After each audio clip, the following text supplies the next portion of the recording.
प्रत्येक व्यक्ति और कुछ करे या न करे, लेकिन वो दिन रात कर्म करने में अवश्य लगा रहता। जिन कर्मों का विवेचन मैं विगत प्रवचन में कर चुका हूँ, उन कर्मों में से कोई भी कर्म व्यक्ति अपनी स्वतंत्रता से कर सकता है और करता रहता। कर्म करते समय व्यक्ति को एक बात और भी स्मृति पथ पर रखनी चाहिए कि कर्म निष्फल नहीं जाता। कर्म का फल देर और सवेर में जीवन में जरूर उदित होता है।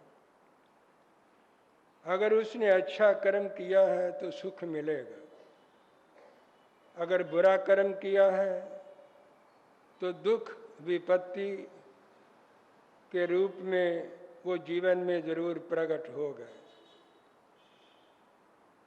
अन्य ज्ञानों के लिए, बातों को समझने के लिए ग्रंथों और किताबों को खोलने की ज़रूरत पड़ती है, लेकिन अगर व्यक्ति कुछ अकल रखता है और जी होश है और वो समझदारी रखता है, तो वो अपने जीवन की किताब को खोल करके देख सकता है और दूसरों की जीवन की पुस्तकें पढ़ सकता है। एक बहुत बड़ी पुस्तक खुली पड़ी है प्रकृति की, कुदरत की, और हर व्यक्ति के सामने वो किताब खुली हुई है। अगर इस किताब को देखना और पढ़ना आता है तो वो इस प्रकृति की पुस्तक को खोलकर इसके पृष्ठ खोलकर देख सकता है कि प्रकृति के प्रांगण में जो कुछ भी घटित हो रहा है वो जीव के अपने किए हुए कर्मों का फल है, लेकिन वो समझना नहीं चाहता। समझने वाले व्यक्ति के लिए कहीं अभाव नहीं है, कहीं किसी प्रकार की कमी नहीं है। इस दुनिया में विविधता तो है, अंतर तो हम देखते हैं, फर्क देखते हैं। मैं ये बात पहले समझा गया हूँ कि इसका और कोई कारण नहीं है। इसका कारण व्यक्ति का शुभाशुभ कर्म है, और जो कर्म का कर्ता होता है वही कर्म का भोक्ता बनता है, उसे ही भोगना पड़ता है। व्यक्ति परिवार के व्यामोह में, स्वजनों और परिजनों के की ममता में, ममत्व में उलझ करके कर्म करता रहता है। करने पड़ते हैं, लेकिन कर्म करने की एक कला है, एक हुनर है। कर्म भी हो जाए और बंधन भी ना हो, काम भी चल जाए और जीवन का पतन भी ना हो। अगर हम कर्म सिद्धांत के स्वरूप को समझ लेते तो कर्म करने में कोई रुकावट, कोई बाधा नहीं पड़ती। कर्म व्यक्ति करता रहता है, लेकिन कर्म बंधन से बच भी जाता है। आप अपने लिए भी कर्म करते हैं, परिवार के लिए भी कर्म होता है, स्वजनों परिजनों के लिए व्यक्ति कर्म करता है, लेकिन उसे याद रखना चाहिए कि जिनके लिए वो कर्म करता है वो तो फल भोग के टाइम साथ नहीं देते।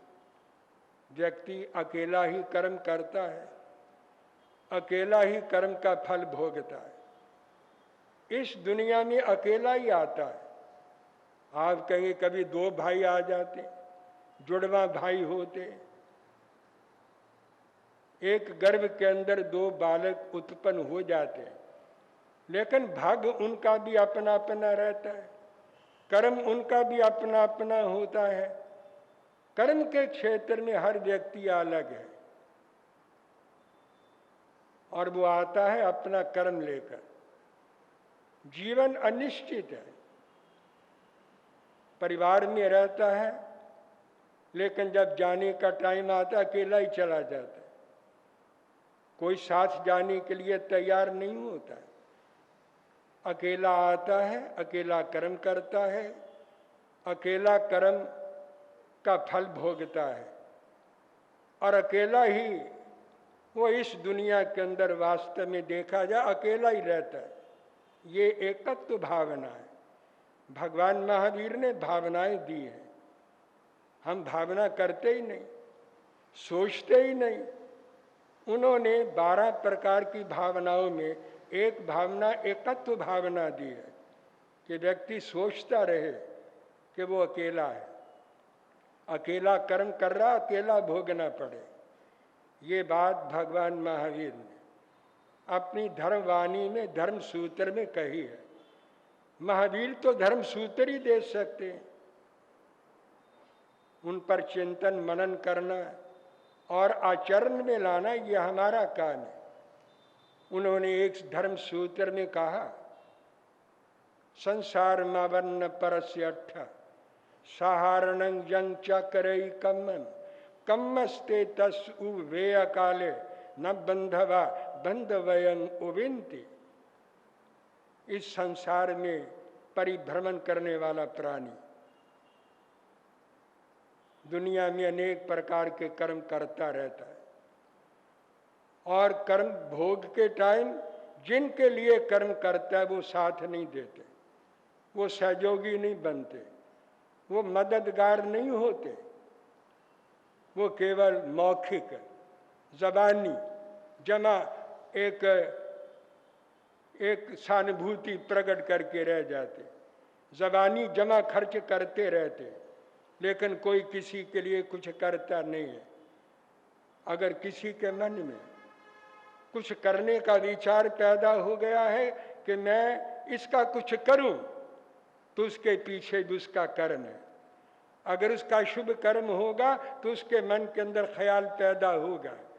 अगर कोई शुभ कर्म नहीं है तो उसके मन के अंदर कोई ख्याल पैदा नहीं हो सकता कि मैं इसकी मदद करूं, सहयोग करूं, ये इस वक्त दुख में है, मैं इसका दुख दूर करूं। उसका शुभ कर्म होगा तो उसके मन के अंदर ख्याल पैदा होगा और ऐसा व्यक्ति उसके जीवन में आकर के खड़ा होगा। तो कर्म का काम बड़ा व्यापक है, बड़ा विराट है और ये जगत के अंदर सर्वत्र होता रहता है। आप धर्म करें या ना करें, सामायिक करें या ना करें, प्रवचन सुने या ना सुने, आप पूजा पाठ करें या ना करें, मंदिर में जाएं या ना जाएं, धार्मिक अनुष्ठान करें या ना करें, लेकिन आप कर्म तो करते ही रहते हैं। कौन व्यक्ति है जो कर्म नहीं करता? हर व्यक्ति अपने जीवन के क्षेत्र में कर्म कर रहा है और ये भेदभाव कर्म के कारण है। अनुकूलता प्रतिकूलता, सुख दुख, मान अपमान, निंदा और स्तुति, लाभ और हानि, जो कुछ जीवन में हो रहा है ये सब कर्म से प्रेरित है। कर्म के अनुसार ये सब घटित हो रहा है। आप कहेंगे लाभ क्या है? एक बार सुन लिया, क्या जो बात दोबारा सुनाई जाए क्या सुननी नहीं? हर रोज आप मुंह धोते हैं, हर रोज आंख की गिड्ड उतारते हैं, हर रोज आप टंग क्लीनर से जबान साफ करते हैं, हर रोज आप शायद हफ्ते 10 दिन 15 दिन के बाद कान की मैल निकालते हैं, शरीर तो साफ करते हैं, कपड़ा मैला हो जाता है आप उसको धोते हैं। क्या एक काम एक ही बार करते? हर रोज ही करते। अगर एक बात एक बार सुन ली, उसे दोबारा सुनने में क्या हर्ज है? दोबारा सुनो ताकि वो ज्ञान पक्का हो जाए, परिपक्व हो जाए, संस्कार दृढ़ हो जाए, मन में बैठ जाए, चिंतन गहरा हो जाए और वो मन का एक रूप बन जाए, आत्मसात हो जाए, आचरण में आ जाए, प्रैक्टिस में आ जाए और हर वक्त कर्म क्षेत्र के अंदर हम कर्म के ऊपर विचार करते रहे। हम क्यों भूल जाते हैं कि कर्म, कोई भी ज्ञान हमारे अंदर गहरा नहीं होता, डीप नहीं होता। अगर गहरा हो तो जीवन के हर क्षेत्र में हम कर्म के बारे में सोचते रहें। ये विविधता आखिर किसी न किसी कारण से है, आत्मा तो कारण नहीं, परमात्मा कारण नहीं, प्रकृति जड़ है वो कारण नहीं। चौथा एक कारण हमारे महान पुरुषों ने कहा वो कर्म है। कर्म के कारण विविधता है। या सुंदरी स पति न वही न, यस्यापति सब महति करूपा, यत्र द्वयम तत्र सुतस्य हानि, यत्र त्रयम तत्र दरिद्रताय। हम ये भेद देखते हैं। जो सुंदरी है, युवती है, वो पति से वियुक्त हो गई, पति परलोक से धर गया, आंसू बहाने के लिए रह गई है, रोने के लिए रह गई है और विलाप करने के लिए वो रह गई। जो सुंदर है उसका पति नहीं, जिसका पति है वो महती करूपा, वो बहुत बदसूरत है, वो करूप है, पति उसको चाहता नहीं, जो उसको चाहिए वो मिलता नहीं, उसको जीवन की आवश्यकताएं नहीं मिलती और वो इसलिए आंसू बहाती है। पति है लेकिन फिर भी उसे कोई सुख नहीं है। यहाँ पर दोनों चीजें हैं, सौंदर्य भी है, साथी भी है। वहाँ पर पुत्र नहीं है, बेटा नहीं है, घर के अंदर कोई बाल गोपाल खेलता हुआ नजर नहीं आता, गोद जो है वो उस पुत्र से सूनी नजर आती है। ये बड़ा दुख है। अगर कोई पुत्र हो गया है, तीनों चीजें मिल गई है, तत्र दरिद्रता, या वहां पर गरीबी है, वहां पर दरिद्रता नाच करती है, गरीबी रहती है, वहां पर भी दुख है। सुख कहाँ है? सुख तो विचार में है।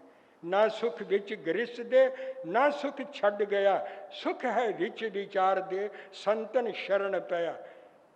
संतों की शरण में जाने की क्या जरूरत है? संत ज्ञान देते और तो कुछ देते नहीं, बाकी तो सब आप कुछ ही देते, लेकिन संतों से ज्ञान मिलता है, विवेक मिलता है, विचार मिलता है, बल मिलता है और आदमी दुख के क्षणों में ज्ञान के बल से अपने आप को संभाल लेता है। तो ना तो गृहस्थ के अंदर कोई सुख है, ना त्यागी वर्ग को कोई सुख है। सुख तो विवेक और विचार और चिंतन के अंदर व्यक्ति को सुख होता है। तो इस दुनिया में जो विविधता है उसका कारण मैं बता चुका हूं, वो व्यक्ति का कर्म है। अब रह गया प्रलोक का हिसाब। हर व्यक्ति ने यहां नहीं बैठे रहना, जब तक आयुष करने है जाना ही पड़ेगा। जीवन इतना निश्चित नहीं, इतना डेफिनिट नहीं जितनी मौत और मृत्यु और डेथ डेफिनिट है। लेकिन जो डेफिनिट है उसके बारे में व्यक्ति सोचता ही नहीं। जो परलोक का हिसाब किताब है वो भी आपके कर्म के आधार पर है। मैं नहीं कह रहा, मैं तो महावीर की वाणी सुनाता हूँ और महावीर की वाणी के आधार पर बोलता हूँ। भगवान महावीर ने कहा, ए गया देवलो ऐसु नर ऐसु वे गया, ए गया आश्रम कायम आह कम में हिंगा चाहिए, कम संगिंग सम्मूढ़ा दुखिया बहु वेणा। ये सारी दुनिया के अंदर लोग दुखित हैं, बड़ी वेदना बड़ी पीड़ा भोग रहे हैं। कम संगिन दुखिया बहु वेण। जितने लोग जीवन में दुखी हैं और व्यथित हैं, पीड़ित हैं, वह अपने कर्म के कारण है। अमानुषासु योनिषु विनिहमंति पानिनो। अनेक प्रकार की योनियों को इसने भर दिया है। जितनी तिरंच योनियां हैं, पशु योनियां हैं, नरक योनियां हैं और देव योनियां हैं। जितनी योनियां हैं वो जीव के कर्मों का फल है। कोई स्वर्ग में चला गया, ए गया देवलोएसु, कोई देवलोक में पैदा हो जाता है। नरेशु भी ए गया, कोई मनुष्य जीवन में आ जाता है, मनुष्य लोक में आ जाता है। सारी सृष्टि बदल रही है। आपको सृष्टि नजर आती है, जैसे कि एक नदी चल रही है, पानी आपको बहता हुआ प्रवाहित होता हुआ नजर आता है, लेकिन पानी बदल रहा है। पहला पानी आगे चला गया, पीछे पानी और आ गया है। नदी का प्रवाह चलता हुआ नजर आता है। हम कहते हैं वही नदी है, वही नदी है जो बह रही है, लेकिन उसका पानी बदल रहा है। 100 साल पहले जिन लोगों को आपने इस दुनिया के अंदर जिन्होंने देखा वो आज नहीं है। हाँ, अगर कोई ज़्यादा उम्र का व्यक्ति हो और वो नज़र आता हो तो बात अलग है। 100 साल में, 110-20 साल में सारी सृष्टि बदल जाती है, लेकिन दुनिया नज़र आती रहती है, लोग नज़र आते रहते हैं, स्त्रियां नज़र आती रहती हैं, पुरुष नज़र आते रहते हैं, बालक युवा सब नज़र आते रहते हैं। आपको लगता है कि दुनिया तो बनी हुई है, दुनिया तो है, दुनिया कहाँ चली गई? दुनिया नज़र आ रही है, लेकिन इसी तरह दुनिया आपको नज़र आती है जैसे कि नदी के किनारे पर खड़े होकर आप नदी को देखते रहे तो नदी आपको नज़र आती है, लेकिन पानी तो बदल रहा है। पहला पानी आगे निकल गया, पीछे से पानी और आ गया है। इसी तरह ये सृष्टि बदलती है और कर्मों के अनुसार बदलती है, इसको कोई बदलता नहीं है। कर्म के अनुसार भगवान भी अगर बदलता है तो कर्म के अनुसार बदलता है, फल देता है, कर्म के अनुसार उसका फल उस जीव को प्रदान करता है। तो प्रधान तो कर्म ही हुआ। अगर आपने अच्छा कर्म किया है तो अच्छी योनि मिलेगी, स्वर्ग सब चाहते हैं, लेकिन पुण्य कोई नहीं करता। स्वर्ग में जाने का कर्म कोई नहीं करता, नरक कोई नहीं चाहता, लेकिन कर्म तो नरक का अगर कोई कर रहा है तो नरक तो मिलेगा ही मिलेगा, वो निश्चित है, फिर उससे बचा नहीं जा सकता। मनुष्य योनि के अंदर आने के भी कर्म होते हैं। अगर इसका कर्म हो गया है तो मनुष्य योनि में आएगा, और पशु योनियों को भी इस जीवन ने भर दिया है। तरस स्थावर कितने प्राणी हैं, और ये प्राणियों से सारा जगत ठसाठस भरा हुआ है, और इसको भरने वाला कौन है? जीव ने अपने कर्मों के अनुसार इन सब योनियों को भरा हुआ है। सब योनियां भरी हुई है, और हर योनि के अंदर जीव जाकर के पैदा हो जाता है कर्मों के अनुसार। ए गया देवलोएसु नरेसु वे गया, ए गया आसुरं कायम आह कम्मिं गच्छै। कर्म के मुताबिक ये योनियों का परिवर्तन होता रहता है। भगवान महावीर ने कहा, व्यक्ति एक वक्त तो जरूर डरता, कभी डरे या ना डरे तो पुठ अयंके न गिलानो परितप्पई पभियो परलोगस कम्मानु ते ही अपनो। उत्तराध्यान शास्त्र में भगवान महावीर ने कहा, व्यक्ति अपने कर्म से कभी डरे या न डरे, लेकिन एक टाइम ऐसा आता है, एक वक्त ऐसा आता है वो भयभीत हो जाता है, डर जाता है जब इस दुनिया से जाना पड़ता है। तो पुट्ठो अयंकेन, आतंक से, भय से, दुख से, पीड़ा से, वेदना से जब आतंकित होता है और इस दुनिया से जाने का टाइम आता है, गिलानो परितप्त ही, वो रोगी जो है वो बहुत परितप्त होता है, संतप्त होता है।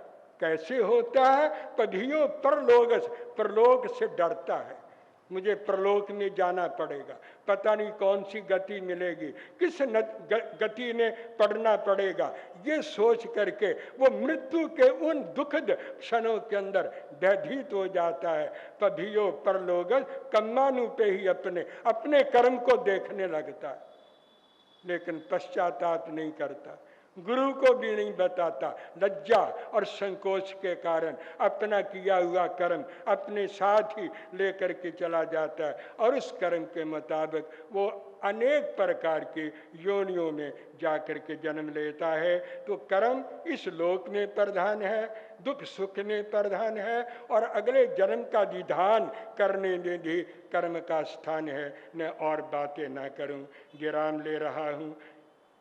शेष बातें और भी मुझे कर्म सिद्धांत के बारे में करनी है, वो कल के प्रवचन में मैं आपको समझाने का प्रयत्न करूंगा। बस आज इतना ही। जय अहिंसा, ओम शांति।